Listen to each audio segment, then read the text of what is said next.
Hello, hello, and welcome to the show. Woo, woo, woo! So, this is my first video done with my all my Technologics with where I can do screen capture while I'm talking and use all the different videos. Like I can do Brio. Now I'm talking to Brio. So, um, and I can do screen capture. So I'm gonna uh, I can actually show my web page while I do it. Okay. So this video is Diogenes. It's my book review of Diogenes. Diogenes Laertius was a Roman king. No, he wasn't. He was he was he was a Roman subject. He was a Greek, and I think maybe he lived in Athens or something, probably. And he wrote a book called Lives of Eminent Greek Philosophers in the year 200 AD. So that was in the height of the Roman Empire, the 200s. Actually, the 200s was the crisis of the 3rd century. In fact, let's do a little screen capture. Woo, so true. Um, and we'll show. So screen capture plus vid. Okay, so here's Diogenes. I have it in a few different ones. Windows. So if you scroll to the top, yeah, he was from 222 to 250. Oh, he died at 28. Wow. So this was during the crisis of the 3rd century, where uh, where the kind of the beginning, where the Rome was going through some rocky times.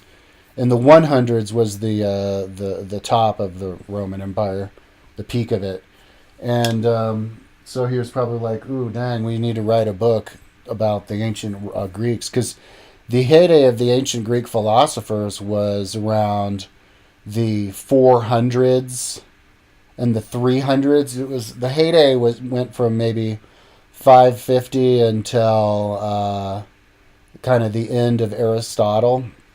Here, let's look at it together. Um, and so that was actually a long time, like Aristotle 350 BC. It's 500. That's 600 years before Diogenes. So that's kind of like us in Christopher Columbus. So it was a long time ago, and Greece went through a golden age, and then they just didn't do anymore. They got in the 200 by the 200s AD there was none. So let's look at it. Let's look at it together, okay? So here's the book, Lives of Ancient Greek Philosophers. Those are all the towns that they came from. Later on I was gonna figure out how many towns there were, which towns were the most prevalent, but the Athens was the most prevalent. It was the center. And so here's all the guys. You have the 7 sages, the Socrates. There's 11 of the 7 sages. They like to keep it 7, and people make lists of 7 sages, and somebody else makes another list of 7 sages. And then you have Socrates and his followers with 17 of those guys, and then Plato, that he had in a group of his own. There's 10 academics, 6 peripatetics, 9 cynics, 7 stoics, 8 Pythagoreans, 12 of the other guys, and then Epicurus was in a group of his own. So the very first wave of these guys was in the 500s and 600s. The very first one, and I actually should put it on here, was Homer, and he was in the 800s. And a lot of them worship Homer. Homer was seen as a philosopher, not just a writer of tales. So he was the blind philosopher who never actually wrote anything, but he told stories, and then they wrote off what he did. So kind of Greek civilization was going strong in the in like the second millennium BC, like the 1000s. The kingdom of Athens. Here, I'll show you this on my timeline. The kingdom of Athens. I don't have this on that many. as you can see here, was started in 1556 BC, and Sparta was started in 1490 BC. So Greek kind of started around there, like around the time of the ancient, the Israelites, actually. Let's look real quick. West Asia. At this time, yeah, 931 BC is when the Israelites were. And in the beginning of like 15, like where Athens and Sparta started, that was where Aaron and all these kingdoms, Kingdom of Troy started in 1473. So the same time as Athens. And so when you have the judges and all that kind of stuff, it's all kind of started at the same time. Phoenicia, Kingdom of Phoenicia started in 1550. So it kind of took some time to gain speed, but then the Olympics started in, as you can see here, in the year 700. We're actually looking at the wrong one. The Olympics started in the year 700, and I don't know. I can't remember what timeline it was, but yeah, 772, kind of like the same time that the Roman Empire started, and in the 800s was when Homer was. So, but the golden age of these guys was, or what it first started was in the 600s, the late 600s and the early 500s with these guys, the seven sages. Thales, Solon, Chulon, Pitarchus, Bias, Cleobulus, Periander, Anarchus, Myson, Epimenides, and Phaerces. And as you can see, if you scroll down all of these, these guys were all living at the same time. Like if you go to 590, Thales, Solon, Chulon, Pitarchus, Bias, Cleobulus, Periander, Antichrisis, Myson, Epimenides, and Phaerces, they were all living at the same exact time. And when you hear the stories of these guys, you hear them actually talking to each other. Okay, so those were the beginning guys, and then you had a second wave of Socrates and his followers, and these were guys from Athens, starting with Anaximander and Anaximenes, and even with the Pythagoreans. Pythagoras of Samos. Okay. Pythagoras was from Croton. I guess he moved to Samos, but Pythagoras. One interesting thing about Pythagoras was that he was an Italian. He was the religion of the Romans, and so. Roman culture, Greco-Roman, they call it, but Roman culture was right in there with the Greeks. They all traveled. Rome was in the Greek world. So then you have Socrates, and here's where the golden age was, as you can see. In the year 400s and 300s was the golden age of Greece. So it started here with Anaxagoras, Archelaus, and Socrates died at the year 399. He was the late part of 400s. And then after Socrates, you had a bunch of these guys who lived at the same time. And if you scroll down, the academics, like Plato was a student of Socrates, and he was kind of at the beginning of the academics, which stretched into the year 110 BC with Clytomachus, and he was the latest. So, by 100s, that was when Rome in the year 160 took over Greece. And so once Rome took over Greece, it was more, there wasn't as much support for the Greek culture. Although, back in the 160s, Hadrian tried to rebuild Athens and start it up again. But all these guys, the Peripatetics, the Cynics, the Stoics, they were all in the 300s and 200s. The Pythagoreans were in the 4s and 300s, and these other guys stretched from 400s down to the early 200s. And then the final big guy, Epicurus, he was there in the 3 and 200s. So if you look at the pattern, It kind of started with Socrates and led into the academics and the peripatetics, the cynics, and the Stoics kind of came in the tail end of everything, and Epicurus. And so, um, so let's look at what some other things that were going on in Greece at this time.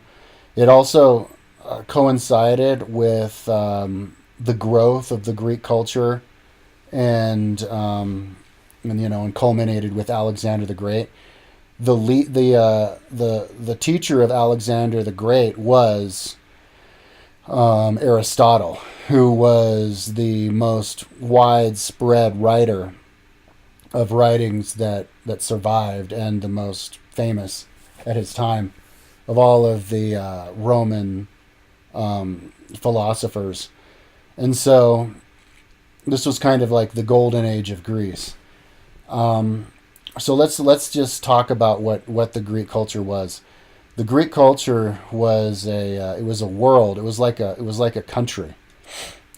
These guys, when you read their biographies, they traveled all over the place. Pythagoras was from Croton in the southern coast of Italy, right where the boot comes up, like the bottom of the foot, between the two peninsulas, and he traveled to to Syracuse, and he went to Athens, and then he studied in Egypt for a while, the ancient Egypt documents, and they say actually in the book that when Plato was talking in the book Crito, in his dialogues, talking about Atlantis and all of the cosmology from the ancient legends, that all came from Pythagoras. Plato actually got in trouble, got ridiculed by Pythagoras and his followers for spreading his knowledge. And Pythagoras got his knowledge from Egypt. In the Crito, Plato says that he got his information from his grandfather, who was the grandson of Solon. So he was 6 generations removed from Solon. So he also got it from Solon too. But Pythagoras, one of Pythagoras's rules, they weren't supposed to share the knowledge that they got in Egypt. It was probably some proprietary thing. Egypt wanted to stay special. But it's too bad, because we ended up losing all of their information except for Plato. We kept it with Plato. So so these guys in ancient Greece, they would travel around from letters of recommendation. They would one thing that philosophers liked to do was they would go and live in the court of a king or a tyrant or some rich person's house, and then if they wanted to move to another kingdom, they would get a letter of recommendation from the king, because the kings would do trade with each other, and then he could just go to the other kingdom. That was one way that they traveled. But it was kind of like America in ancient Greece. They could just move around. One guy could sell all of his holdings, and he could use the money and take a boat and just move in to Athens. A lot of these guys were born in other spots and then moved to Athens. Athens was a major hub of philosophy. Athens had a really long history. In Plato's book and the dialogues, they were talking about how Athens was pretty much the oldest city in the world. It was older than Egypt. It was older than Sais, Egypt, where the priests of Sais had 300 different heads of 300 different leaders of their patrilineal lineage, so father to son. So that stretched back 9,000 years. They imagined.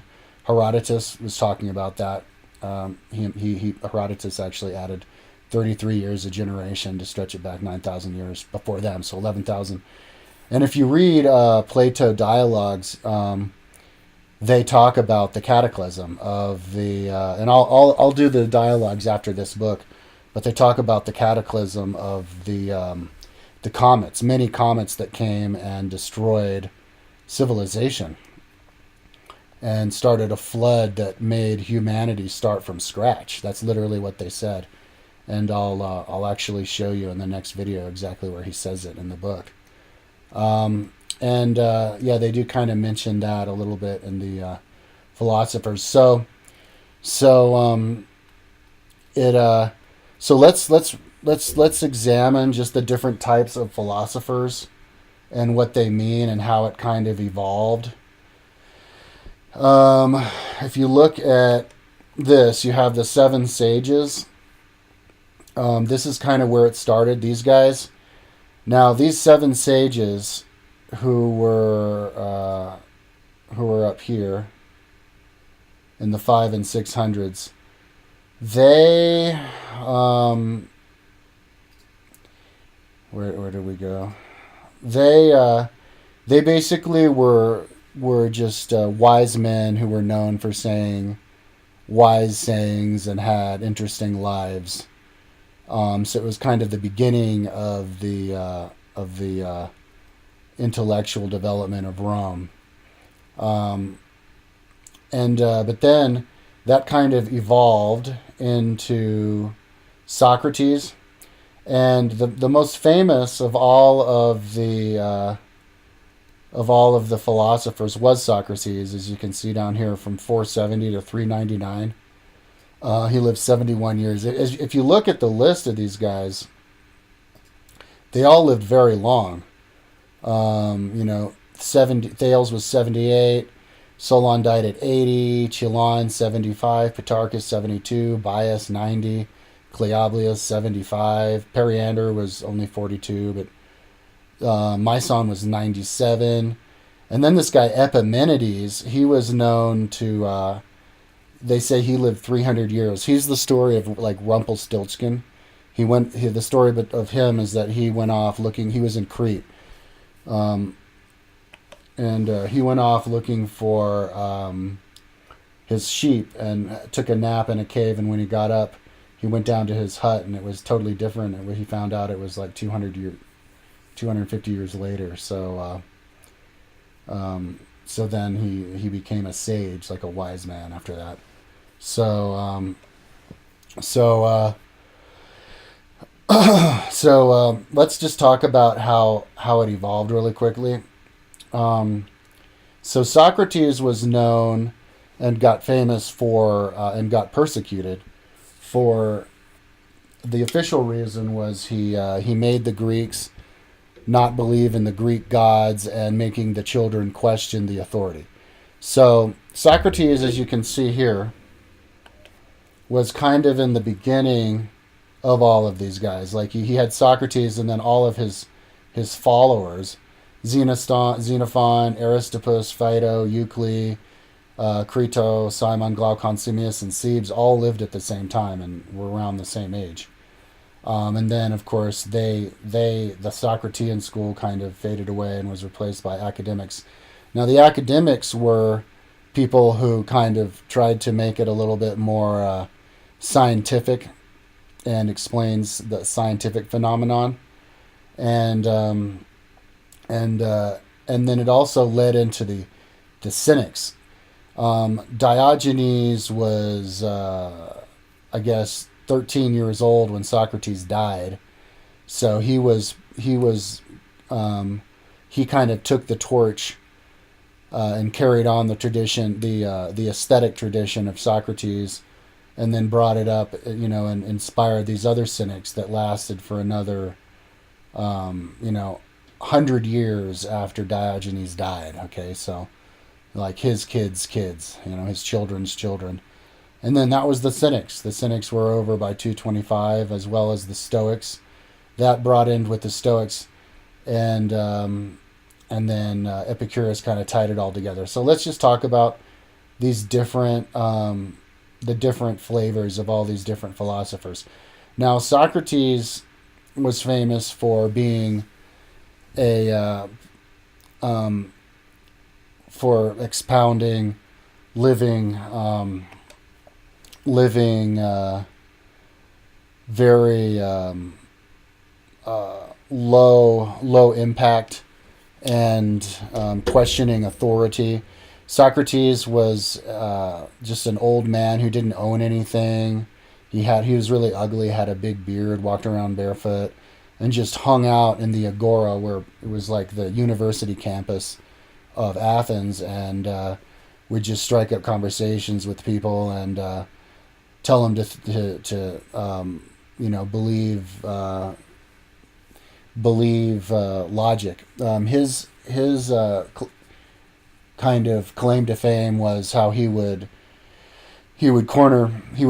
talk to people who had their thoughts all squared away and thought they were smart and set in their ways, and then he would ask them questions, and through their questions he would get them to see how they were wrong.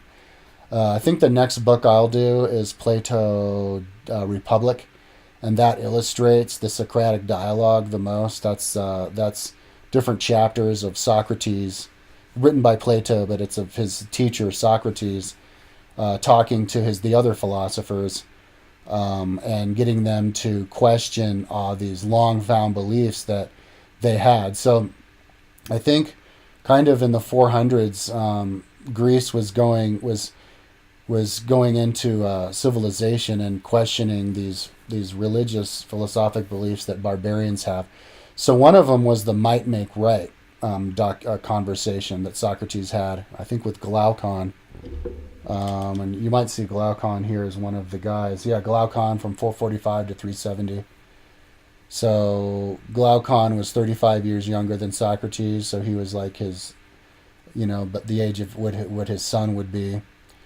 And so these guys would might make right. So kind of with barbarian times, that was actually a philosophical idea. It wasn't just a cynical saying like, oh, I can do it just because I can. And it's actually philosophical with barbaric people today.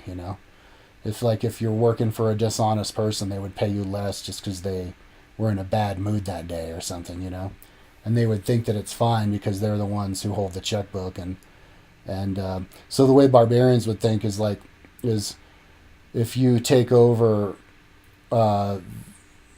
say you have to move out of your home state and move into somebody else's home state because maybe you got pushed out by the people who are more barbaric than you, like the Tatars, and then you're a dork, and then you move down into Greece and you kick people's asses and take their land.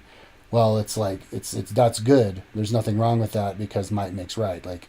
It's kind of like modern day capitalism, if you're stronger, then that means that you're smarter and you're harder working and you're better, and those people who you kick out don't deserve it. And maybe they were a little bit because they got kicked out of their land by barbarians, then they got to do it to other people. And so, but people hadn't really started to question that until Socrates came and just was he was breaking people free from that mold, and just asking certain questions. And we'll talk about that in the Republic. But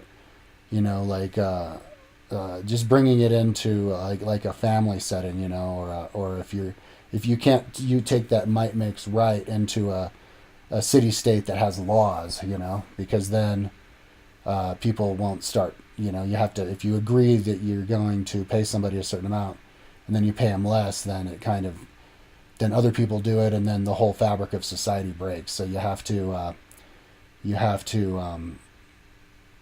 start, living by laws. And so a lot of the philosophers after Socrates started having sayings like "Don't ever lie," follow the law all the time, and one way to help exonerate, following the law and having a well-functioning government is if you're just not greedy. And so Socrates led by example by just not owning anything and not being greedy, and just showing people that you could be happy just by being you. And so a lot of these philosophers have a lot of quotes about how um, the best people are the people who have good character. You know, you can't take your money with you when you go, when you die, and you know, character is everything. And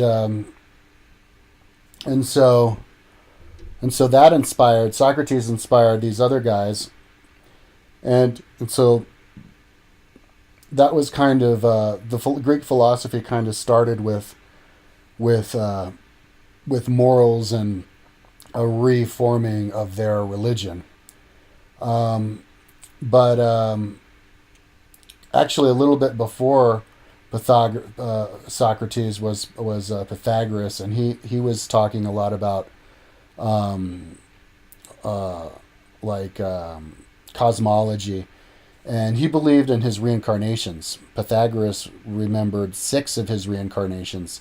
He remembered what job he had. When he was a fisher, he remembered how he died, what age he died, and then he remembered being in limbo in the spirit world after that, and so, and not just Pythagoras, but most of these philosophers believed in reincarnation.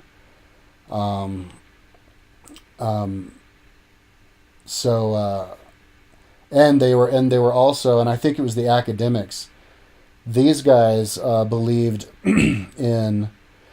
They were talking about the astronomy, cosmology, and they had very logical ways of looking at the world.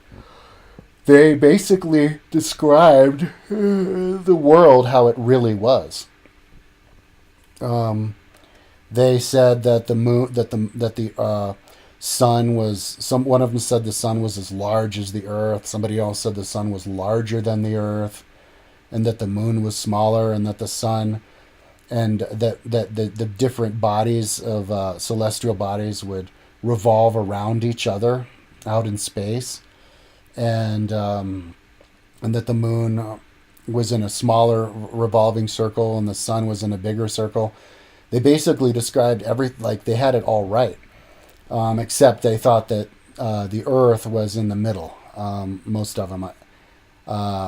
I can't remember if one of them thought that. I wouldn't be surprised if one of them thought that the sun was in the middle, but most of them thought the Earth was in the middle. But they knew that the Earth was round, and so and they knew that there were like an infinite number of stars, and that there were planets revolving around the stars. So when you think of Isaac Newton talking about how the law of thermodynamics, the first law of thermodynamics, where energy is never wasted; it always just transforms into something else. With kinetic energy and potential energy. Kinetic energy would be if you let the ball go from high, it has the energy accumulated from the gravity, and then it goes down and uses gravity, and then it would hit something because it was that energy carrying on. And then potential energy with things that you could catch on fire that stored the energy from the sunlight and then getting released again. Well, the ancient Greek philosophers said how energy never went anywhere and that it always transformed, and they even were talking about subatomic structure of things, and that everything. One of the philosophers said that everything in the universe is I'm going to make sure that this is still recording. Saying that everything in the universe was made out of fire, and that the fire would create different structures, which then is what we're created out of, and then he even said the shape. He said that water was shaped like a triangle, and it actually what is. H2O is the molecule of H2O is shaped like a triangle. So these guys, maybe they were using their intuition, or they actually were reading accurate physics books from ancient Egypt. Ancient Egypt had high technology where they built those obsidian, um, perfectly carved statues and the pyramids. And so if they knew how to do stuff that we can't even today, then they probably knew subatomic, the laws of subatomic structure, like we have discovered too. They had it written in their books. And so when you think about Isaac Newton talking about, the laws of thermodynamics, where energy never goes anywhere, it just transforms. And and and how gravity increases exponentially as you get closer. Well, actually, one of the philosophers was talking about that, how gravity increases exponentially as you get closer.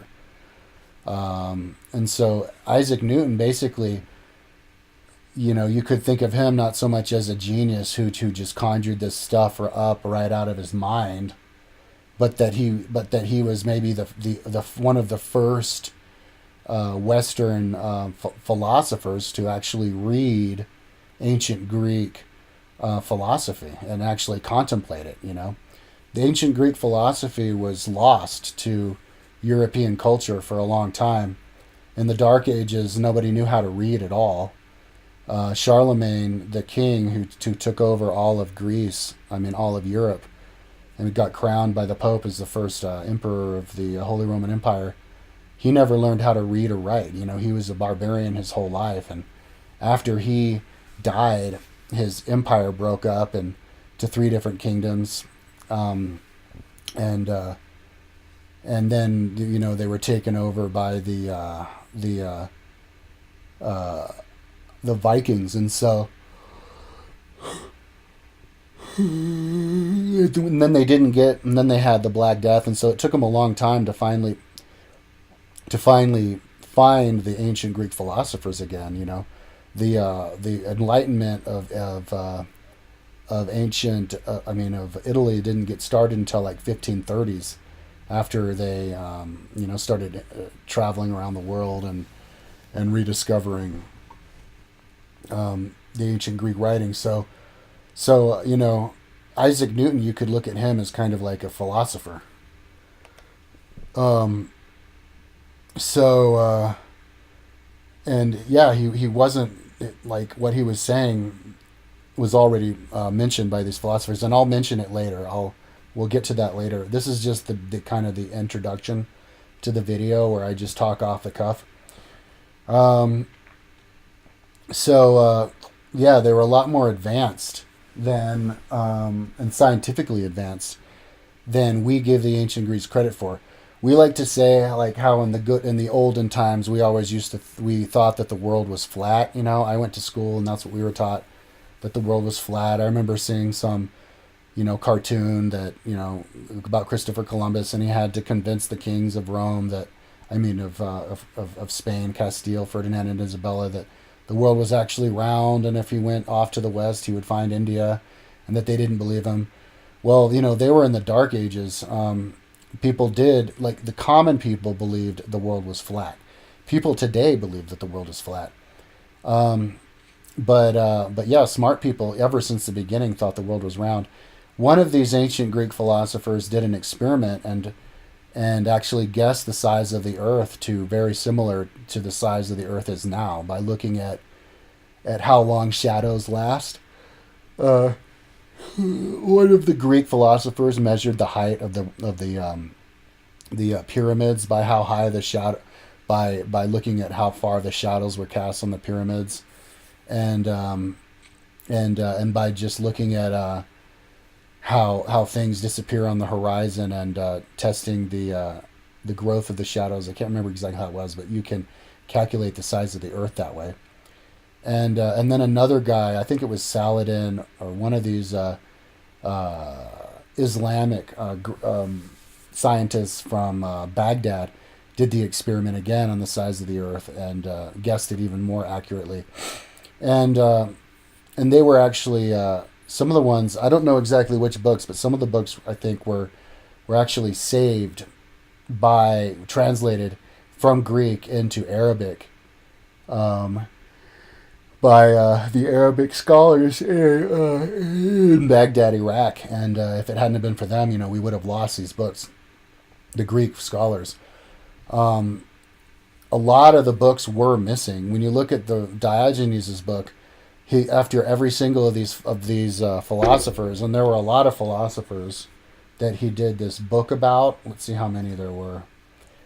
There were in total. There were, as you can see, there were 82 different philosophers. He wrote an average of 7.8 pages of each of them. The book is 639 pages. If you have the book, read it to you on fast. It takes 8 hours and 53 minutes to get through it, so you can get through it in one day. It took me longer because it took me 2 days because I listened to it one chapter at a time. Cause I was trying to remember which guy was which is kind of hard. And I was listening to it yesterday stoned. I smoked a joint. That didn't help much, but yeah, they they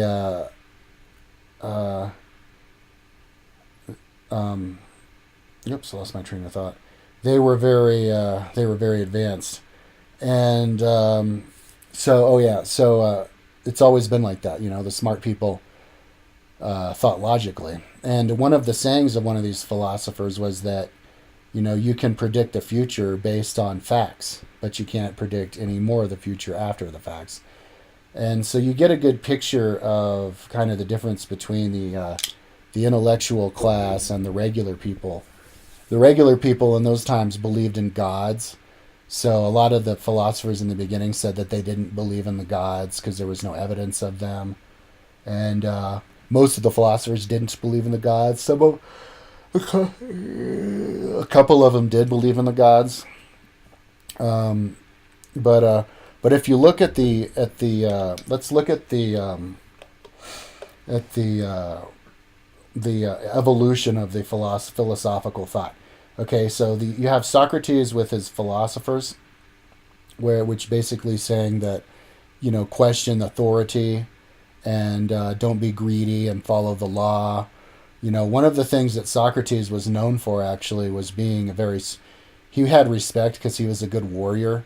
Once he stood guard outside of the camp at army and he didn't move. He didn't budge all night long, and I guess sometimes people do that. So, and then he could walk through the snow barefoot. And once he saved somebody's life, a general's life, by killing somebody on a horse who was just about to kill him, and so he was kind of the best of the philosophers. Liked to they were athletes as well as philosophers. One of them wrestled in the Olympic Games. One of them was a long distance runner. I think a competitive long distance runner before. It's one idea that I got after reading the book was how similar ancient Greece was to modern day. Modern day you have people that basically it was the same rules of life. You had the different classes. You had people, if you worked hard, you had enough. They still had materialism. You think that maybe in those days they don't have materialism because they don't have as much stuff, but they do. You could choose to, if you have money, you could choose to buy a nice bed, or a nice house and that kind of stuff, and slaves to serve over you, or you could choose to share the money with others and not be gluttonous, and it's all. Or you could choose to believe in the gods or not, and if you believe in the gods, that kind of makes you give your fate makes you give your responsibilities up to an unseen force. Now, as far as God goes, it was really interesting because their idea of God was the same exact idea of God as our idea of God is, of the Christian idea of God. Jesus Christ coming along didn't change anything. They already believed in God. And also, a lot of the stuff that Jesus Christ said, it was the same stuff that that these Greek philosophers said. Jesus Christ was about what 100 and the BC AD came. The last philosopher died in 110 AD, so it was only 100 years after the last philosopher here. So he was on the tail end of that ancient Greece philosophical tradition. So if you listen to Jesus Christ, and you read the New Testament, he likes to talk about. He brings reference to the ancient Hebrew philosophers and the prophets of ancient Judea and Israel, and they had a bunch of like wise men from from the Bible, from the Old Testament, and one right after the other. But then there hadn't been a prophet in Hebrew times for 400 years before Jesus, and so the time. And actually, let's look at the timeline. Maybe see if that helps. The see, these are where the philosophers were, like the 400 and 300s BC. Well, if you look at Western Asia, where it was at the same time, in the 400 and 300s. Oh, this is the wrong one. Here, let's go to this one. In the 400 and 300s of Western Asia, with the Israelites, you had a lot of. Actually, I don't have it here. There were a lot of ancient of the prophets. Yeah, I don't have them written here, but yeah, the prophets existed around the same time as the Greek ones did, and so my point is the legacy of what Jesus Christ was talking about. It wasn't just following up and a continuation of the Greek philosophy. I mean, of the Hebrew philosophers. It was also a continuation of the sayings of the Greek philosophers. Jesus Christ lived in Judea, which was where he was a Hebrew. He was a Jew, and so you would expect him to talk about Jewish culture because he's talking to other Jews. But it was at a time also during the Roman Empire, so people were traveling around, and it wasn't very far from Greece. And Greece, since the beginning of time, had always had a cultural significance and trade with Egypt, as well as even the Persian empires, and the Greeks actually took over all of the Middle East until India, and so it's kind of like one culture. But what Jesus said, he was basically repeating what these ancient Greek philosophers said. There is this saying that Jesus says, if somebody takes your coat from you, takes your shirt off of you, then give them your coat too.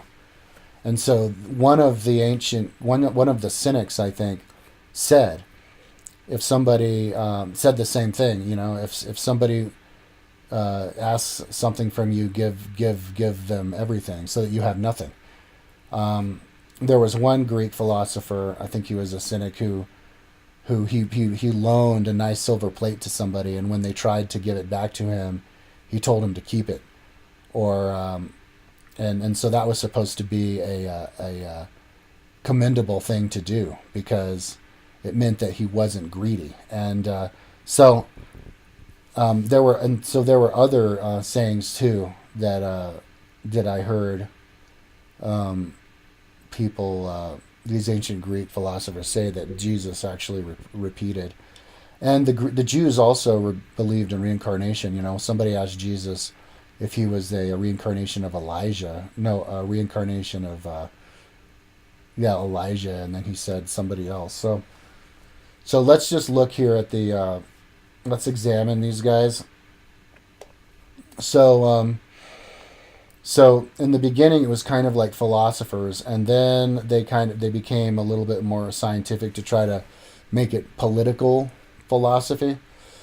And I can't now peripatetic. Aristotle was like a scientific philosopher, and I think that's what these peripatetics were. They were guys who were trying to plug in science and explain. And they did really good job actually of explaining science. They explained how lightning came and how rain came. One of them said that rain came because clouds rubbed against each other. So that's basically the same thing, increasing pressure, and then it squeezes the water out. And that lightning comes from when the clouds come together. And that wind, they said that wind come from when there is a clashing of different weather systems, and so that's pretty much the same. Wind comes from when there's different weather, different temperatures come together, and then the cold has to sink and the warm has to rise, and it conflicts, and they just pretty much, that's how he described how tornadoes happen. And yeah, they did a really good job. One of them, they described how earthquakes happened. They said that it was from like underground caverns collapsing, and that wind, basically different types of wind crashing into each other and then causing kind of explosions underground. So they basically had it right.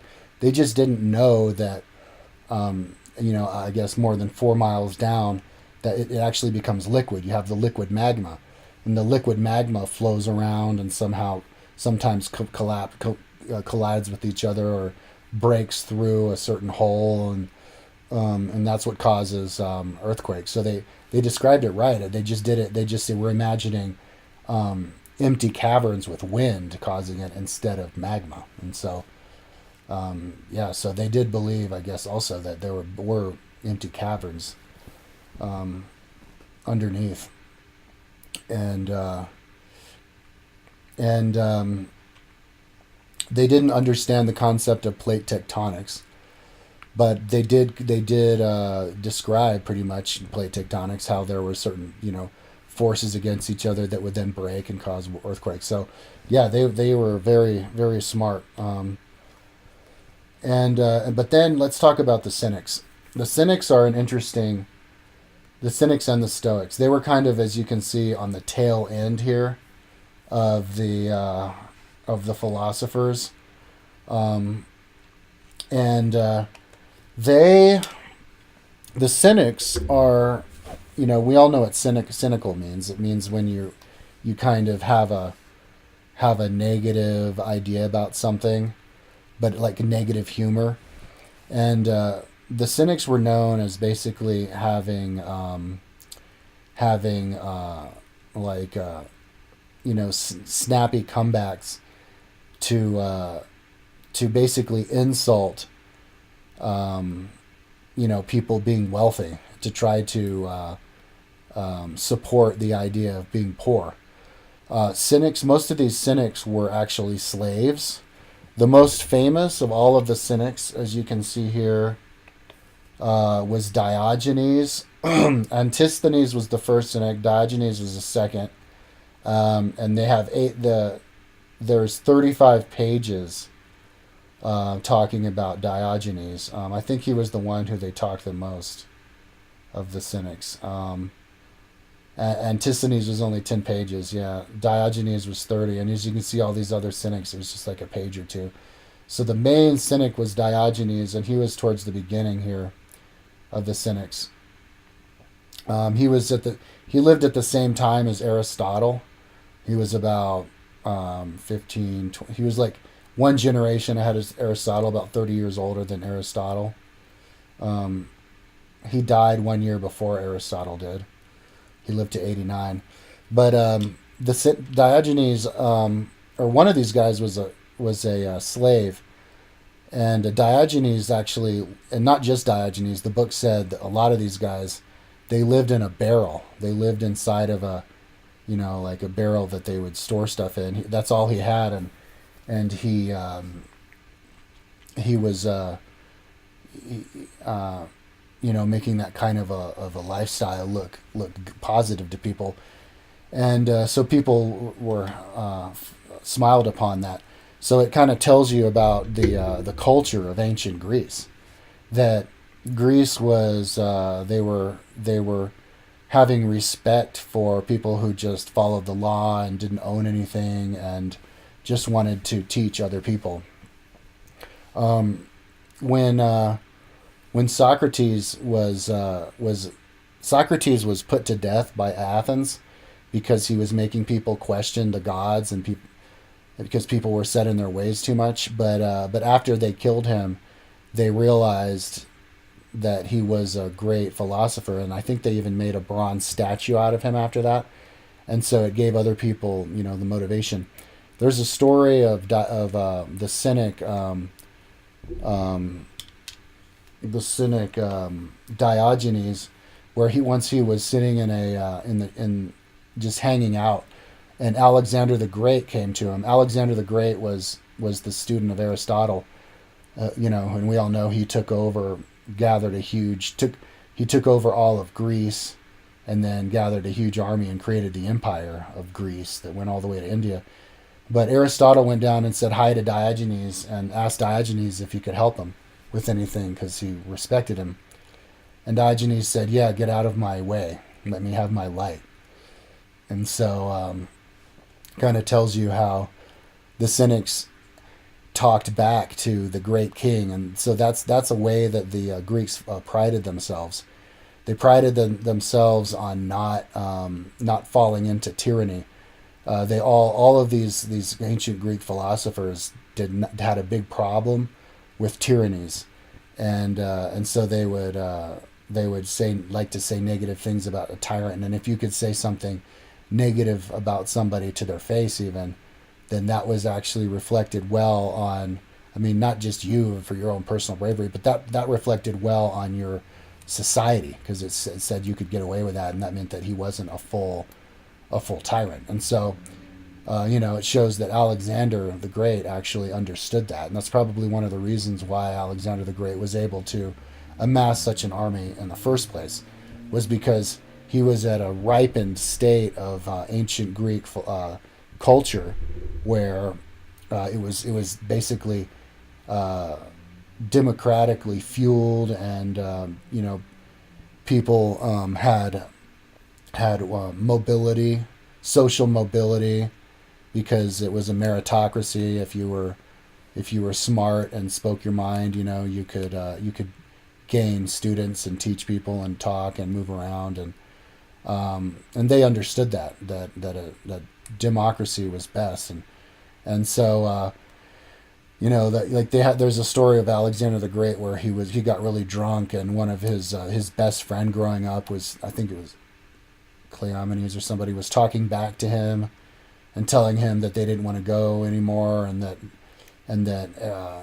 Alexander was becoming too much of a tyrant, and so Alexander ran him through with his sword and killed him, and then felt bad about it later. That kind of shows how the Greek culture was democratic. A lot of times, in the later years of the Roman Empire, people didn't do that. You would just follow your king, your master, emperor, until you had like a coup where you would have to violently overthrow him. So it was a well-oiled society. There was another story of another cynic who was actually insulting Alexander to his face. Like, Alexander said something like, "Do you like the town I made?" And he said something like, "Well, no. Well, hopefully we don't get another Alexander like you that will destroy it." and so that's basically what the Cynics were. They're also showing how you could be a slave and still be able to have your own self value. One of these guys, maybe it was Diogenes or Antisthenes, I can't remember, but he was a slave and he was off on the slave block. Maybe he was captured on a boat. One way you could become a slave in ancient Greece is get captured on a boat, sent off to some slave colony somewhere, and then you would be bought by somebody. And so he was, or you become a slave because you go into debt. In barbaric times, if you go into debt, like with the Vikings, they would cut your nose off, or they'd give you some kind of capital punishment. But the Greeks were more civilized and they were more forgiving, so they would just make you a slave. That was one of the purposes of it. But they asked him on the slave block where they were buying him. He goes, "Hey, we know what's your skill?" And he says, "To be the leader of men." And so he bought the slave, and then the slave actually, one of these cynics, he became the tutor of his master's children, and took them hunting and taught them how to read and write and philosophize, and then even their parents were studied with him. And so slaves had, and a lot of times had dignity and had and could even buy their freedom. So that's what the Cynics were. They were like slaves who spoke their mind, and people who didn't have anything, who would then insult people who did have stuff by just having like snappy comebacks and say insulting things to each other. Now, another thing that I wanted to talk about how similar ancient Greek was to modern times is in ancient Athens and in these other places in the cities, they would have the gymnasiums, and where people would work out. They would box and wrestle and like lift weights. They'd lift weights and probably had a running track where they'd run, and it was the same as today. But that was also at the same location as the philosophers, where they would have their classes. So, like on one end of the field would be the gym, or in one building would be the gym, and then right there would be like a building, and they even said how it was set up. Some people would set it up in circles, their tables in circles, and some of them just people would just sit randomly, or they would sit in like in rows. And so these philosophers, because they didn't own anything, they actually lived at the gym. They lived there where they would teach. So they would like fall asleep in their robes, and then when they'd wake up, because all they owned was a robe, they'd get up and they would do a little bit of like menial work for food. One of the menial jobs that they had was washing vegetables, and that would be enough to give them the food that they needed, and then they would spend the rest of the time lecturing or reading or writing. And another job was like selling things in the market. And in the book Aristotle Politics, he talks about the different classes, where you would have the wealthy people were the kings, and then and the aristocracy, the people who made laws, and then there would be the landowners, and then you would have the mechanics, and then below them would be, like the mechanics, like skilled tradesmen, and then below them would be the merchants who would just sell stuff, and then below them would be the slaves. And so a lot of the philosophers, they were the lowest class. They were just merchants or people who worked for the merchants, but they were glorifying that type of a life. And so that's who the Cynics were. And then so the book actually said, cynicism maybe isn't even a philosophy. It's more like a way of life. So if you want it, like a modern day cynic would be like a homeless person who's proud of being homeless and even likes to. The only difference would be, the homeless people now don't share themselves, but say a homeless person with a YouTube channel telling stories and then telling and teaching what he learned in the library and philosophy. That would be a real rebirth of ancient Greek style philosophy. There were some other philosophers that came a little bit later who were famous for just climbing up on a pillar and meditating on top of the pillar their whole life. One guy spent like 30 years up there. And, in modern day sadhus of India are in that tradition.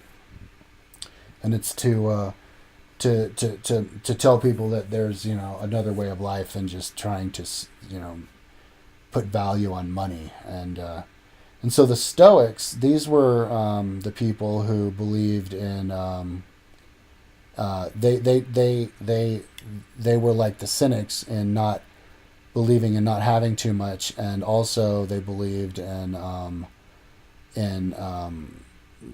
being your own master and not following the different biases that people have. And being the word stoic means to be very even keel and logical.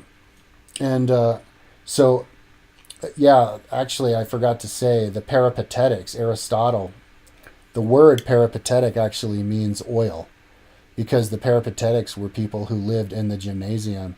And after they would work out, they'd rub oil on each other and work out and wrestle and stuff, and then they would philosophize while they were still in their oil, and so they called them the oiled people. So let me get back. This is kind of all over the place, but let me get back to their idea of God.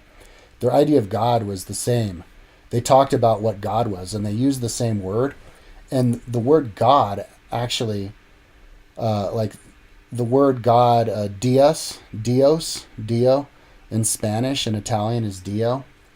Well, the word for God in ancient Greek is dia, like day in Spanish, dia, which means the creator. Okay? So you have like people nowadays who are trying to rebel against God, and they're saying, well, the great creator designed the universe to be balanced, or if you want to follow the way of the great creator, like you don't even have to say the great creator, just say God, because that's what God means. It means the creator. But they did have, so they described what God was. And one of the philosophers said that God was not in the human shape; it was in a spherical shape, like the universe, and that it inhabited everything and all living beings. And that it was the same thing as the laws of nature, and so it's kind of and it's similar even to modern day Christians, and Christians have their idea of God as the Trinity, like the Spirit, the Holy Ghost, the Father, the Son, and the Holy Ghost, so the Holy Ghost would kind of be like all that is God, the great creator, all it is. But then they say, oh, God is the Father, though, too, some kind of personalized God. And then also Jesus was God come on earth.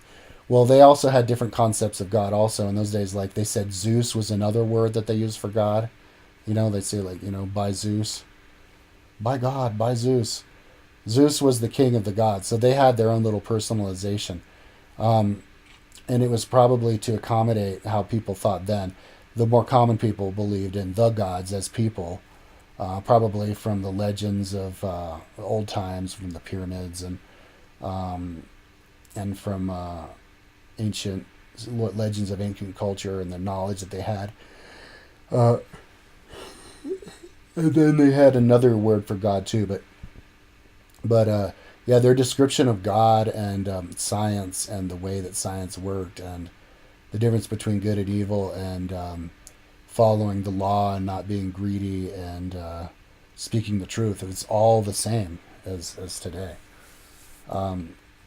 So they're not as primitive as we all make them out to be. There's just two different ways that you can look at the past. You can look at the intellectual past, the intellectuals of history, and then you could look at the common people of history. And so if you look at the common people of history, they were the ones who believed the earth was flat, that there was no life after death, that there are the gods, magical people flying around, and but those people exist today as well. The flat earthers and people who might believe in aliens and think that aliens are going to take over, and or that super rich people are basically have the power of God and are gods on earth. That's the same story that's always happened. So I think that's basically my my introduction. Some of these other things that I remember though about the book is Pythagoras. He was an interesting guy. He was the basically the main philosopher of ancient Italy and even of Rome. They said that even in his lifetime, and I think he lived a long time. Um, he he had people for traveling from like 500 miles away just to see him. People travel all the way from Rome to see Pythagoras. Pythagoras lived. Let's just look at when Pythagoras lived in terms of Rome. Pythagoras was 570 to 499, 95. So Rome became a kingdom. I mean, changed from being a kingdom to a republic after 244 years of being a kingdom. Um, in the year 509 BC. And interestingly, in about like America is about 200 and like 35 years. So in just a couple more years, we're like 240 years. So in just 4 more years, we're going to be the same age as the kingdom of Rome was when they turned into a republic. So when you look at history, and I've illustrated, and I'll do it more with my timeline, that history works in patterns and cycles, and like a kingdom can usually last about 500 years or 250 years. It's kind of like like if your grandson's grandson would be, that's like 6 generations would be the length of like 250 years. Actually, we can look at it. Let's look at it together really quickly. We'll go to South Europe, the Kingdom of Rome, 900 to 500. So, yeah, the Kingdom of Rome had 7 kings, and as you can see, it takes up half the page. So, 250 years would be like the life cycle of one polity. So, like Ancus Marcius, the guy in the middle here, he would have been like the great grandson of Romulus and the great grandfather of Lucius Tullius. So it's kind of like as far back as you can remember would be, as far back as he could remember would have been the beginning of the kingdom. So it's kind of like how culture generations pass on stuff, but it eventually burns out. And so the Republic of Rome. Let's look at this. The Republic of Rome then lasted. We have to go down to Italy here. I'm not quite done. There were lots of different tribes going on during the time of Rome. Oh, I don't have it. I don't have it plugged in because they all had different archons, and I didn't get around to it. But the Republic of Rome lasted from about 500 for about 500 years, from 500 until the first century A.D. So, oops, lost my train of thought. So, there was let's just get going on. Oh right, Pythagoras. I wanted to talk about Pythagoras a little bit. So Pythagoras would have been 60 years old when Rome stopped being a kingdom. So Pythagoras was the teachings that he had was the secrets that he was teaching about. He believed in reincarnation. He remembered 6 of his past lives. He was talking about cosmology, and that's where Plato got a lot of his information. But he dressed very simply. He dressed in a white robe that was, but he didn't shower much or cut or like, and he grew his hair out, so people would sometimes accuse them of being like smelly. So they were kind of like they were like sadhus, like hippies, um, just um, just living simply and teaching. I think Pythagoras was eventually. Um, they thought he was going to try to take over a city state that he lived in. So they had a rebellion, and they created like a tyranny out of the town he lived in. So he had to escape to some other place. But so after he had already traveled around a lot. But so if you think about ancient Romans, not believing in if ancient Romans not believing in reincarnation, well, their main religion, the main philosopher that they had, that they would even travel and who probably traveled to see, and who probably inspired them becoming a republic from a kingdom, believed in reincarnation. So um, it's all of this is very old. So, anyways, that's my introduction off the top of my head, talking about the ancient Greek philosophers.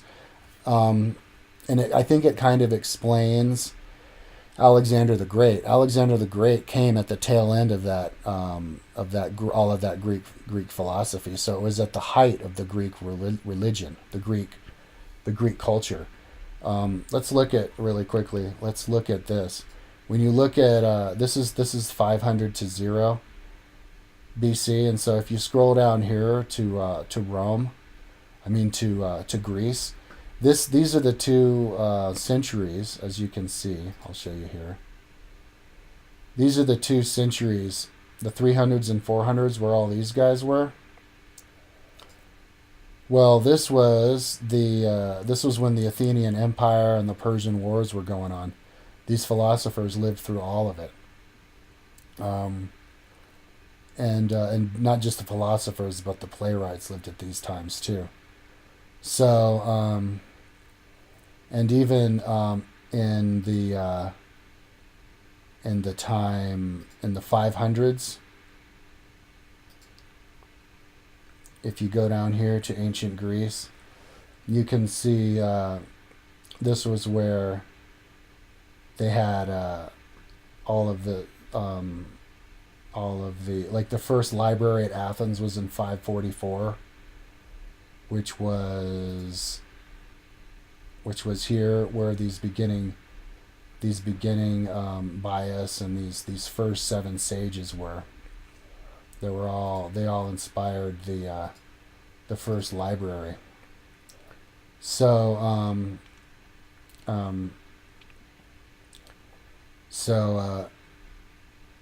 this is so Alexander the Great. He was like a democratic leader, and it was a big cultural movement to try to take over the whole world, where the Greeks thought they were the best. Very similar to Napoleon. Napoleon's army was like a people's army. That's why he was able to get the whole country to attack all of the other countries, because all of the people were like little Napoleons. They all wanted to spread democracy of America and France to all of the kingdoms of Europe. And he wouldn't have, all the other countries together couldn't amass as big of an army as Napoleon could, because it was a democratic army. And that's similar to how Alexander the Great's army operated.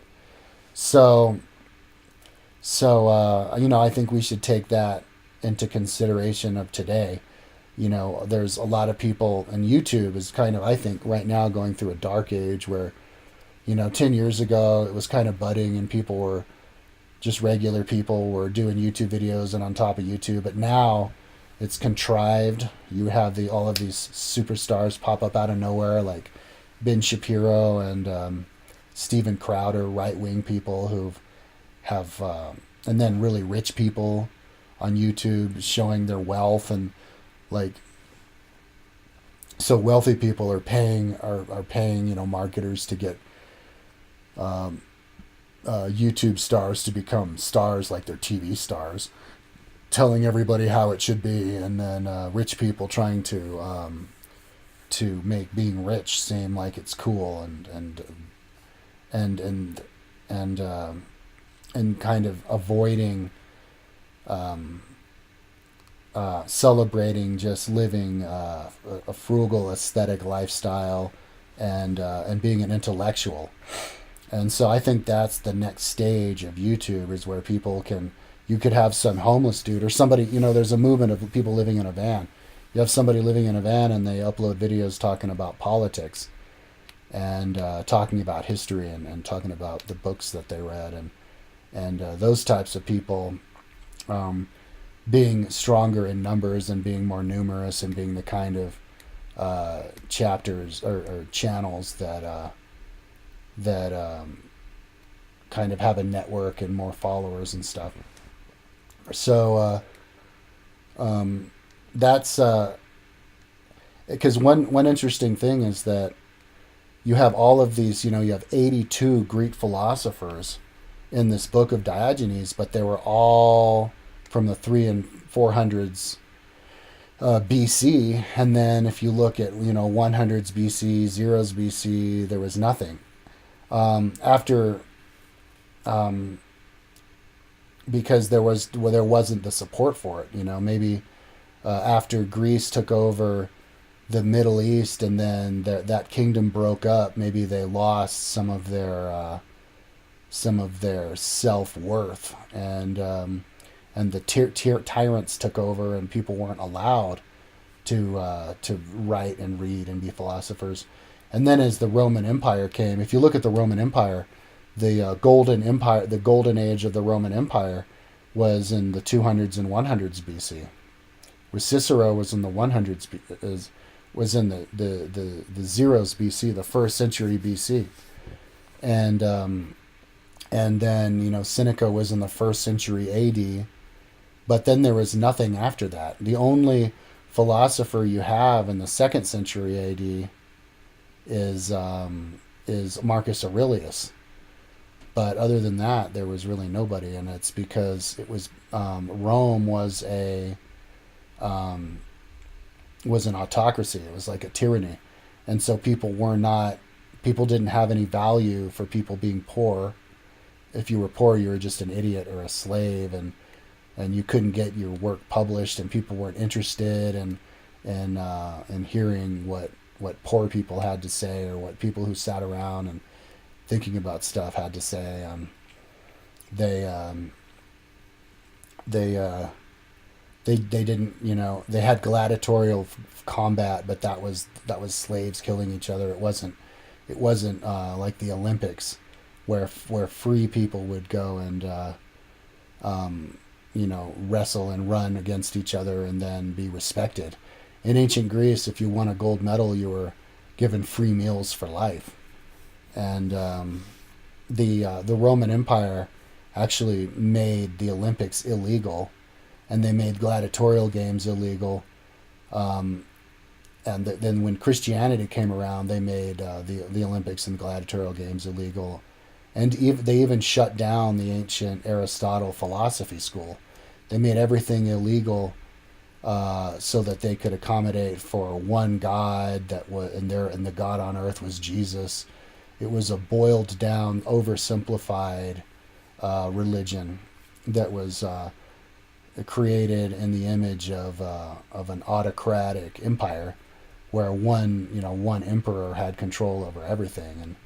And So it was unfortunate that people had to shun um, individuals, writing individuals teaching what they knew for themselves, and and so the final philosopher here, who kind of tied it all together very well, was this guy. Um, he was down here, um, Epicurus of Athens. He lived from 341 to 270 A.D. I mean BC. Died at 71. And Epicurus was kind of like a scientist, and he said, and like in this book, the chapter on him was 80 pages. I think it's the longest chapter of any one philosopher. The second largest was Plato with 53 pages. So even more than Plato. Aristotle only got 18 pages. So Epicurus was kind of like the philosopher, kind of tied it all together. He said that he was kind of agreeing with what all of the scientific philosophers had to say about science, explaining what science is. But he was saying that you have to question everything, and but that kind of the Epicureanism turned into a religion, which is kind of like uh, close-minded, be skeptical of everything, and so don't believe in anything that you can't see, and there's no afterlife, and he who dies with the most toys wins type of a